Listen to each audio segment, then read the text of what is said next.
How's it going? Hey, I'm doing great. How about yourself?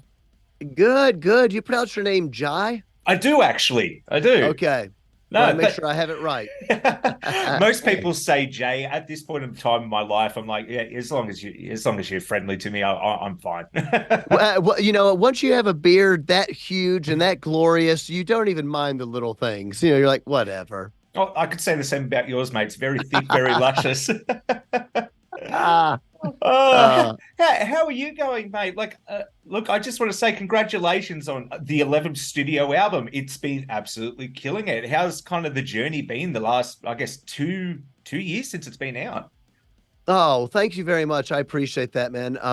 Yeah, it's 11 albums. It's crazy. I've been doing interviews today, and every time somebody will ask something, I go, I can't believe I've been doing this for so long. I still feel like we haven't been doing it that long in some ways. It's so incredible. So thankful to the fans. I never dreamt our fans would stick with us for this. I can't believe it. Yeah. Thrilled to be playing music and loving it, brother. I feel like I'm a teenager again, out with new music and going around the world playing. It's a really wonderful blessing. So album's doing good. Been meeting a lot of cool fans on the road, people singing the songs, and I think about this record.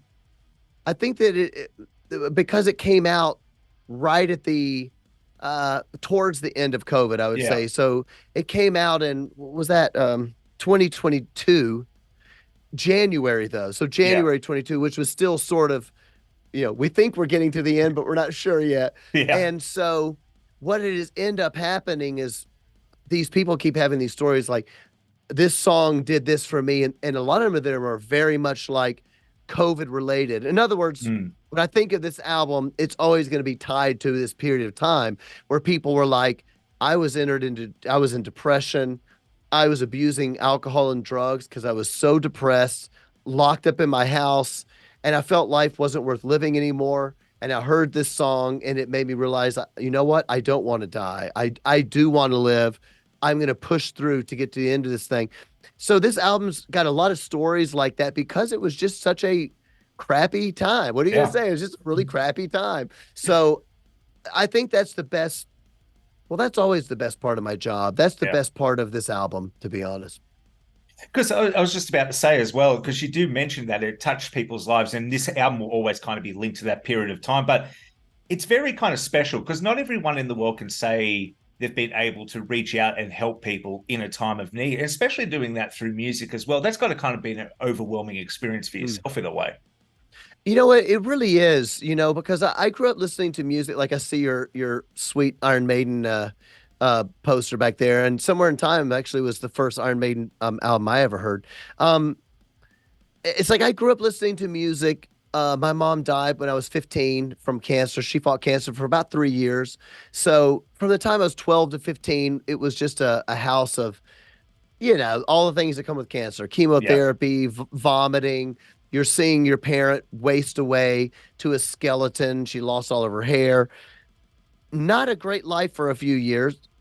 After she died, me and my dad started fighting. I never thought I would go to bed again at night without feeling absolute rage at my dad. And music was there for me. Music was therapeutic. I listened to this. I mean, there was no internet back then. I know I'm Yeah. I'm dating myself. There was no internet. There was no cell phones. We weren't texting our friends. What are you doing? You put your headphones on and you listen to GNR. Everybody knows it. That's what we all did, and it gave me hope. And the thought that I am writing songs that are doing that for whoever out there right now is suffering through the pandemic. Sorry, who did suffer through the pandemic, depression, alcoholism, their own rage. I don't know what they're dealing with. Is absolutely incredibly humbling. I never started writing a song thinking this is going to save somebody's life. You're not self-aggrandizing. You're just writing something you believe. So, dude, when I meet somebody that's like, brother, your song is the reason that I'm alive today, or your song is the reason I got checked into rehab. I was addicted to meth for 20 years. I met somebody like that on the last tour. Oh, wow. He said, I was addicted to meth for 20 years. He said, your song is the reason I checked myself into a clinic. I've been clean for 10 years. He says, now I now work at the clinic as an advisor for other people. And he starts crying. I start crying.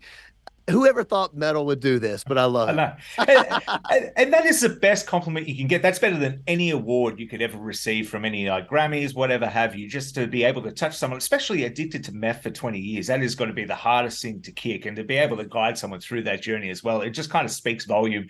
The power of music, the power of faith as well. And I guess that's a big thing with your music as well. You were one of the first big bands to kind of break through with this. I know, I guess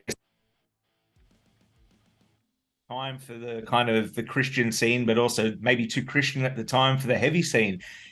Pushing through that, was there any ever fighting with the labels at the time, of maybe they were saying maybe tone down the music or tone down the lyrics? How did it come to be? Because you've obviously grown into this huge phenomenon now where you can kind of do what you need. Mm.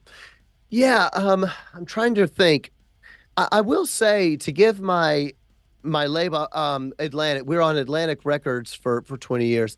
To give them credit, I don't remember them ever saying, really, Mm. hey, that's too Christian, that's too religious.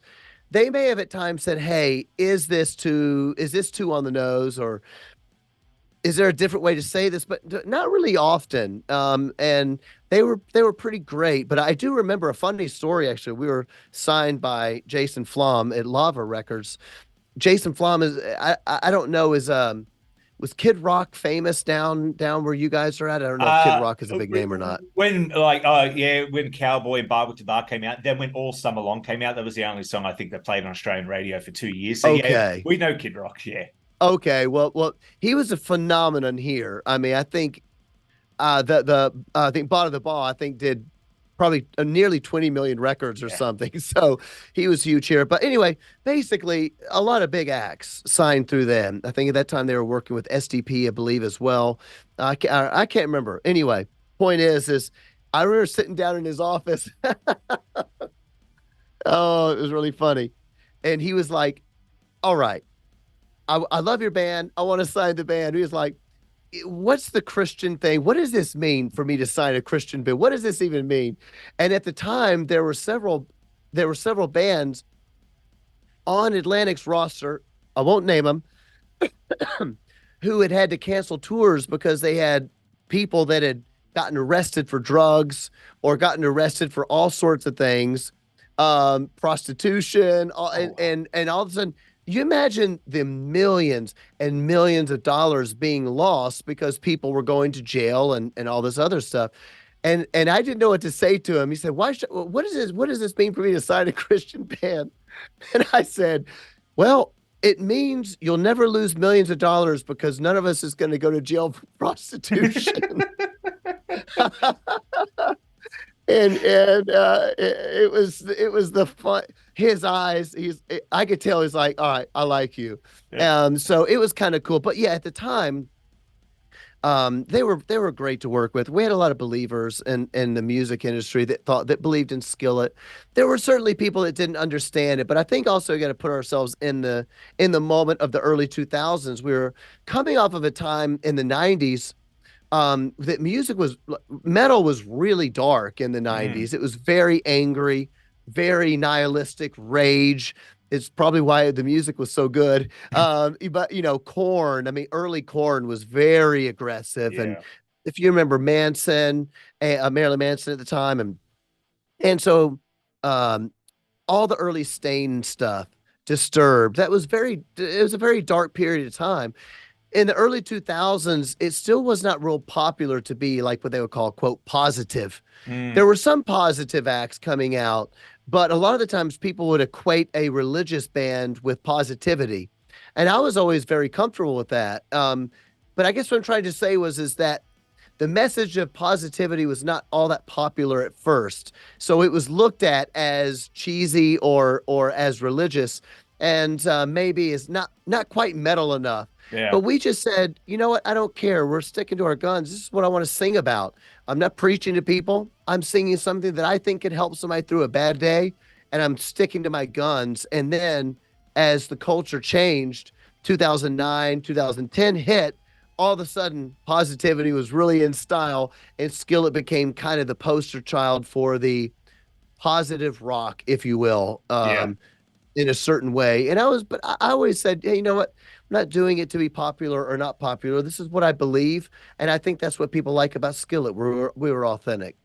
And I think that's a big tribute to your success as well, because a lot of those bands in the early 2000s, I'm thinking back, and almost every single action movie had all these new metal songs or super aggressive songs, but most of those bands aren't around anymore. And it's a testament to yourself that you guys, not wanting to change your sound, have kind of outlasted all that. I was just checking, Monster, I think in a couple of years is going to hit the 1 billion streams on Spotify. That is just kind of unreal for this style of music to kind of climb that high. Do you look back at those successes now and go, wow, we really have just done a lot in such a short period of time as well? I know you've done 11 albums, but I think that's more than Metallica at this point. And they've been around since what, 1980? Like, that's kind of Right. incredible. I hadn't put that together. I like that. You're good. You're smart. Um, yeah, I mean, I think that because it was such a grind for so long, so for our first 10 years, almost nobody had heard of us. Mm, In 2006, which was 10 years in, we released Comatose. Comatose was a very successful record. Didn't have any radio hits, but it was successful. It was a very grassroots thing, mm. and that was an exciting time. 2009, which is 13 years into the band, is when Monster came out, and that became our first radio hit. So you're right. In some ways, it was kind of compressed. All of our hits were from basically 2009 to now. Mm. So it has been kind of interesting. I think that it was such a grind that we weren't really even aware that it was selling so well. I know it sounds really ridiculous, but because we were always sort of on the outside, because Yeah. as you said, we didn't fully belong in the religious world. We didn't fully belong in the metal world. We didn't fully belong in the pop world. We were way too heavy for pop, not quite heavy enough for metal. We had girls in the band. In early 2000, it was not very cool to have girls in a metal No. band. It was like, oh, that's not what you do. But I was like, well, that's what we do. Our girls are sick. If you come to a Skillet show, you're going to be like, oh my gosh, those girls are amazing. So it took a little while for that to catch on. We had strings, we had piano in some of our songs. It took a while for that stuff to catch on. So I just got to be honest with you. I'm just so thrilled to be playing music. I'm thrilled anybody listened at all. Um, and I am very proud of us for just being ourselves and being authentic and saying, you know what, we're gonna do what we do. And the fans have stuck with us, which I think is kind of miraculous. So it's really a testament to the fans. And it's giving you that global success as well, because you broke into the Australian market, I think, for the first time just after Monster came out, 2010, 2011, I believe was first time here. It's been 6 years. Excited to finally get back down here. I know it's a long flight, but Man, it is such a long flight. yeah. Oh my gosh, I forgot. And then when we booked him, I was like, does that say 22? No, I can't say 22 hours. Anyway, so thrilled to finally be coming back. I mean, every month, we check our streams. You find out where are people listening, Yeah. and we have two cities in Australia that are in our top 10. One in top five actually. Wow. Of in the world. And I'm like, this is crazy. So I can't believe it's been so long. I'm thrilled to come back down, see the fans. I mean, Australia's just cool. People are so relaxed. I remember Yeah. the first time I came to Australia, I was wondering why is no one stressed out? America's super duper fast paced. Yeah. Everybody's stressed out and yelling. And then you go to Australia and everybody's just sarcastic and funny. Everybody very sarcastic and dry and chill out. Nobody gets worked up about anything or I hadn't seen it if they do. So that's what I'm looking forward to. In the food. Best food in the world. Yeah, that's a big thing about Australia as well. And not a lot of people say it, but I've gone to a lot of different countries, and don't get me wrong, different countries have beautiful food as well. But I come back home and I eat, and I'm like, yeah, I'm pretty lucky here, to be honest with you. It's Mm. good eating. Well, yeah, I mean, because there's so much Asian food as well, Mm, and that's the thing that probably for most Americans, because we're all dumb about world geography and history, we don't realize that you guys are a lot closer to uh, Asia. yeah. We don't even put it in our head. So when I first went, I was like, wow, there's Indian food everywhere, and there's sushi everywhere. There's all. and you're like, oh, duh, you stupid American moron. I think that's what Green Day meant when they with American Idiot. But anyway, yeah, the food is just spectacular, and so I'm looking forward to coming back down. Is there, before I let you go today, mate, and it's been an absolute pleasure to have you here. It's been delightful to speak with you. Is there anything you kind of wanted to address to the Australian fans before you make your way down here in April? Well, I probably already said it, but I'm just so thankful the fans are listening. So, if you're annoyed with me saying that at this point, everybody, sorry. I love you. We're blessed. Thanks for listening to the music. A lot of times, people who haven't seen us are like, I don't know, why should I come? And what's this? What's the Skillet Show like? I would just say Skillet shows are known for our energy, our positivity. Every time we play a show, people go, "Man, I didn't know how much I needed that." It's therapeutic. I think it's probably because I do think it's because it's positive. It's if you think about it, there's not much that people can do these days that is unifying. And you Mm, come to a skillet show, you have religious people, non-religious people, all sorts of political opinions, all sorts of different everything. But you come together and you're unified in music and you're unified in these messages of, I know life is hard, but you can make it. Do not give up, and people yeah. leave as cheesy as it sounds, people always go, man, I feel one time somebody tweeted me, they said, your concert made me feel like I need to be a better person. And I thought it was the funniest thing. One time somebody came up after and they said, I feel your concert made me feel like I need to do community service. And I was laughing so hard. I thought, well, that's the only time somebody said that to me. But all joking aside, I think that we need these unifying things. Yeah. Music does that, whether it's Skillet or whether it's another show. Come to the show, have a lot of fun with us, and see what I'm talking about. No, I am thrilled. I cannot wait to see you guys. I'll be there in Sydney. Looking forward to it. John, it has been an absolute pleasure to have you here today. Thank you, brother. I appreciate it. Keep rocking. I'll see you in that glamorous beard. I'll see you very soon. Thank you, mate. Enjoy your day. You too, brother.